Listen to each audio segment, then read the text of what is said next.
Todo el que haya estado un poquito pendiente de la guerra de Ucrania, del ejército español o incluso del ejército chileno, ha oído hablar de él. Obviamente me refiero al Panzerkampfwagen Leopard 2, el orgullo de la ingeniería militar alemana en la segunda parte de la Guerra Fría. Pero está claro que si existen los Leopard 2, deberían existir también los Leopard 1, ¿verdad? Pues de esa maravilla, del Leopard 1 vamos a hablar a lo largo de este vídeo, el gran desconocido opacado por su hermano mayor. Porque la verdad, el Leopard 1 tiene una historia en la que entran armas nucleares, tanques franceses y hasta montañas afganas. Una historia en la que cuando analizas el Leopard 1 te parece un carro de combate aparentemente mediocre, con un blindaje de papel y aparentemente obsoleto para un campo de batalla como el de Ucrania. Pero a medida que vas conociendo su historia, te vas dando cuenta de que fue un carro de combate tremendamente exitoso.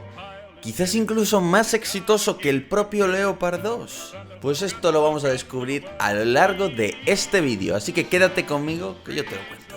Bienvenidos a todos los que formáis parte de esta comunidad interesada en asuntos militares en español. Yo soy Yago Rodríguez y ahora comencemos.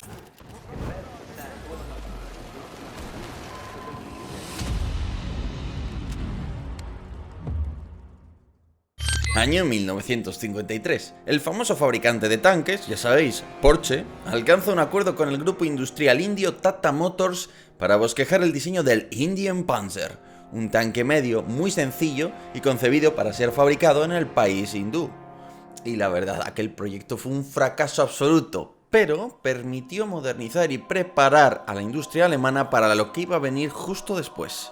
Y es que en noviembre de 1956 el Bundeswehr, el ejército alemán, emitió el pliego de requisitos técnicos para un nuevo tanque. Y es normal, pues en aquel tiempo los alemanes operaban los tanques M48 y M47 Patton, este último un carro poco fiable y que nació completamente atrasado. Además, ¿por qué iba la potencia industrial alemana a comprar un Panzer lleno de piezas norteamericanas que los propios alemanes podían fabricar más y mejor? Y así es como empezó todo. Pero ojito, porque este no era cualquier carro de combate, no era cualquier Panzer. Este era el primer Panzer alemán desde la Segunda Guerra Mundial.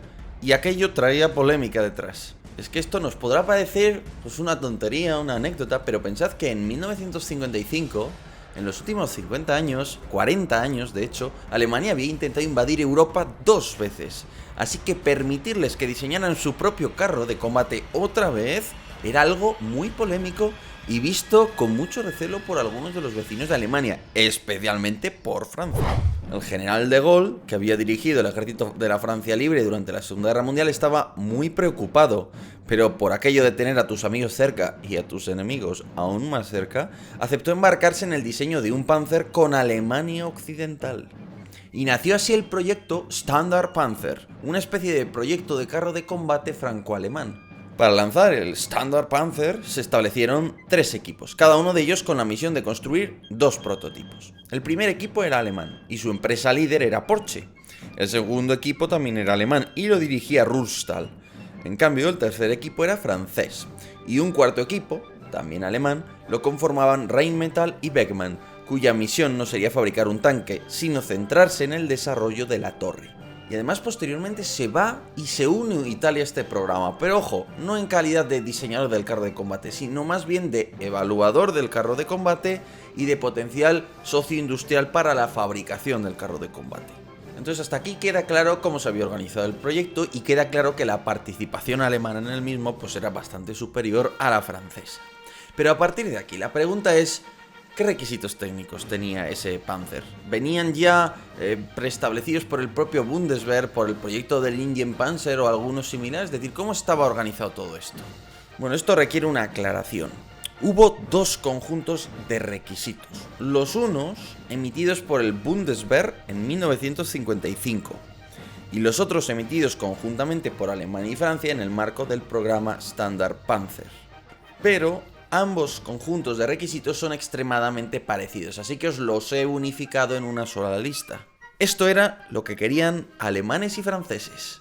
En materia de movilidad querían una masa máxima de 30 toneladas, un ratio de 30 caballos por tonelada, un motor multicombustible, refrigerado por aire con al menos 900 caballos de fuerza, una autonomía de 350 kilómetros, una suspensión hidroneumática o de barras de torsión y una anchura inferior a 3.150 milímetros para caber en los trenes y los túneles. El apartado de potencia de fuego era secundario, así que se hizo hincapié en el armamento principal y sus medios de puntería, especialmente en hacer tiro preciso tanto de día como de noche, así como un cañón capaz de perforar 150 milímetros de acero inclinado 30 grados a una distancia de 2.500 metros. Y por último destacaba el factor del blindaje, el menos importante debido a la presencia de la carga hueca en aquella época. Efectivamente, tras la Segunda Guerra Mundial se perfeccionó y popularizó la munición de cara hueca, que perforaba el blindaje como mantequilla, y era tan ligera que se podía llevar en un tubo que disparaba a un soldado, ya sabéis, desde un RPG, por ejemplo. Y como se asumía que para protegerte de manera efectiva de la carga hueca necesitarías tal cantidad de blindaje que el carro de combate sería súper pesado, demasiado pesado, pues la clave era la movilidad, porque con la movilidad por lo menos podías intentar evitar que te acertaran. Vamos, un tanque rápido, que sea difícil de acertar y sencillo de reparar. Y como blindaje, lo mínimo de lo mínimo, esto es que pueda proteger de armas de cañones automáticos de 20 milímetros, incluso si son disparados a quemarropas sobre el tanque. Entonces básicamente lo que estaban buscando es que el carro de combate al menos fuera invulnerable a cualquier tipo de ametralladora pesada e incluso que fuera invulnerable a cualquier tipo de cañón automático ligero. Pero el verdadero problema era que en el fondo el programa del Leopard 1, el Standard Panzer, tenía un problema nuclear. Me refiero a los acuerdos de París de 1955 sobre el rearme de Alemania, donde se establecía que los alemanes podrían disfrutar de armamento nuclear siempre que éste fuera desarrollado en un tercer estado. Y nuevamente aquí el general de Gaulle tuvo que tragarse el sapo de una Alemania rearmada que daba bastante miedo. Por eso lo que decidieron los franceses es nuevamente ten a tus amigos cerca y a tus enemigos aún más cerca. Y aceptaron alcanzar un acuerdo secreto con Alemania. Y así es como el 17 de enero de 1957, el ministro de Defensa alemán Strauss y su colega francés Bourges Mondory firmaron el protocolo secreto Colomb-Béchar, un acuerdo de colaboración para, y cito literalmente, una estrecha cooperación en el ámbito de los proyectos militares y de los armamentos, y, a tal fin, coordinar sus recursos y medios científicos, técnicos e industriales.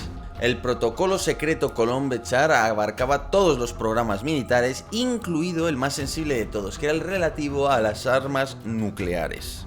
Pero claro, por debajo de estos programas de cooperación nuclear, había otros programas relativos, por ejemplo, al desarrollo de carros de combate, al Standard Panzer, pues por supuesto que lo sabía. Y es que el ejército italiano también se terminaría uniendo a este protocolo secreto. Por eso Italia también terminó siendo parte del programa Standard Panzer.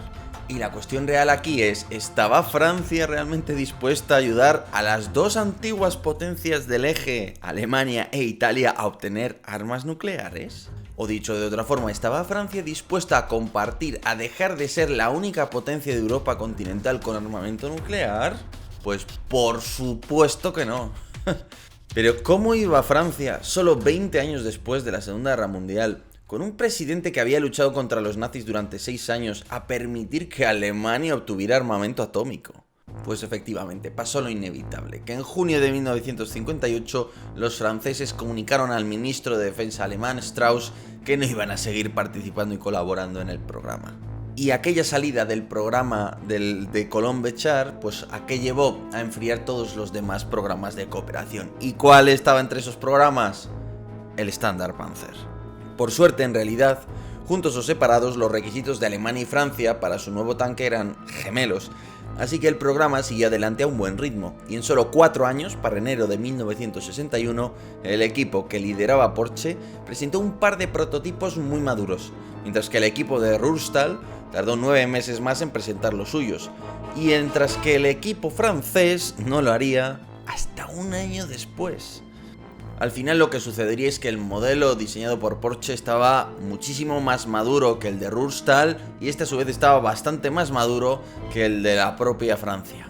Esto se debió a que Rurstall apostó por un tanque más caro y complejo, que contaba con la famosa suspensión hidroneumática, una tecnología interesante tácticamente, pero cuyos costes han hecho que solo tanques muy particulares la hayan utilizado realmente. Este tipo de suspensión lo que permite básicamente es que el carro de combate adopte ángulos y posiciones extremas. Digamos que tiene la habilidad de coger el chasis y levantarlo o bajarlo sobre sí mismo, lo cual, como digo, sobre todo en posiciones de barcaza a cubierto, en las que solo asomas la torre, pues es bastante útil. De hecho, es una opción típica de carros como los de Japón o Corea del Sur, que deben operar en zonas muy montañosas donde el ángulo de elevación del cañón es fundamental. Pero la verdad, lejos de ser montañosa, la llanura alemana rara vez exigía de una tecnología tan costosa. De ahí que, digamos, en la primera hornada de prototipos no solo Porsche llevó la delantera claramente por 9 meses con respecto a cualquier otra empresa, sino que además en la segunda hornada de prototipos de preserie presentó 26 prototipos, es decir, prácticamente ya inició una suerte de producción en serie. Por tanto, se ve que el diseño estaba bastante maduro. En contraste, el equipo de B, el de Rustal, apenas logró presentar 2 prototipos en esa segunda hornada. Y bueno, a esas alturas los franceses aún estaban con la primera tanda de prototipos, mucho más inmaduros que los carros alemanes. Eso sí, donde no hubo dudas fue en materia de potencia de fuego. Desde luego la empresa alemana Rheinmetall, que hoy día es tan importante, pues habría preferido que se eligiera el cañón de 90 milímetros, pero este ya se consideraba más bien obsolescente, anticuado, y se optó por el de 105 milímetros. Y en aquel momento Rheinmetall aún no tenía un cañón de 105 milímetros diseñado. Es verdad que lo estaban probando, es verdad que lo tenían bastante avanzado, pero aún no tenían un cañón de 105 hecho y derecho. Por eso, al final, el Ministerio de Defensa alemán decidió priorizar un producto de probada eficacia, el cañón L7 británico. El Royal Ordnance L7 de 105 milímetros fue la cima del desarrollo de cañones de tanque en Reino Unido y acababa de entrar en servicio en 1959. De hecho, no tardaría en equipar a los temibles tanques Centurión que abrieron como latas a los T-54 sirios en las guerras árabe-israelíes.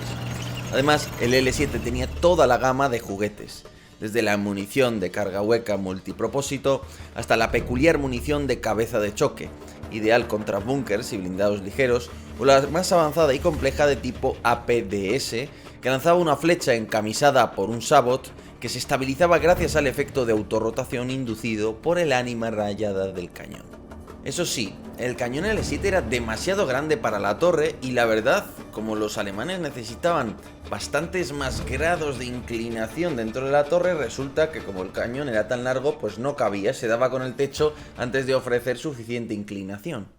Concretamente, los alemanes necesitaban esos 9 grados de depresión que permitirían al Panzer alemán adoptar posiciones de hull down, en las que la barcaza quedaba a cubierto y solo se asomaba a la torre, disminuyendo la exposición durante el combate contra los tanques soviéticos que asaltarían a Europa Occidental en masa.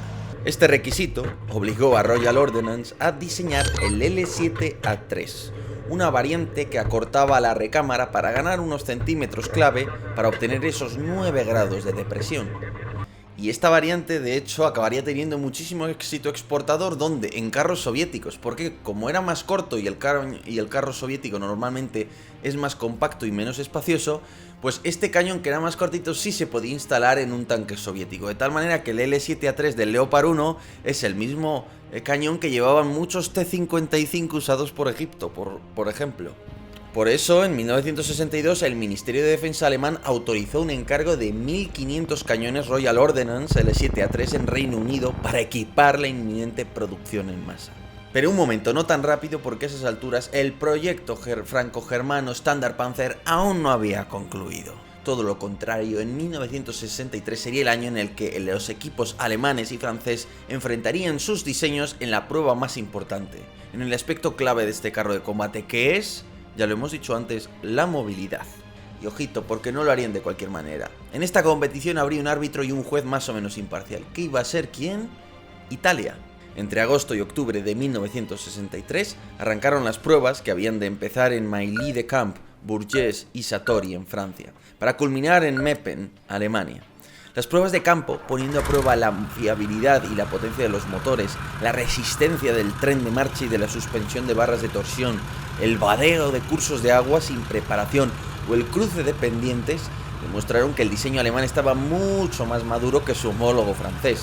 Es más, aunque fuera 6 toneladas más pesado, era un 10% más rápido y aceleraba un 18% más que el AMX-30.